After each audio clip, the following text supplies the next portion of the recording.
Đây, bác kinh mở. Bọt chân nhỉ? Vẫn đang còn chơi bác đây. Trời. Dậy chê đấy.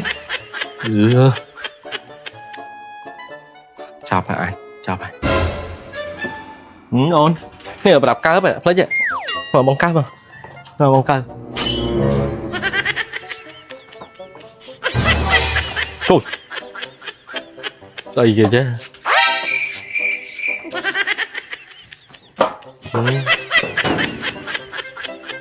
Sao vậy? Bóng chui nhá. Bóng chui nhá. Thôi. Ngồi qua. Ôi kìa.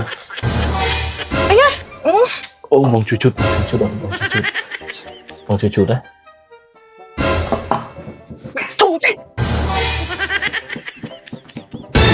Ê, anh. Chào bạn.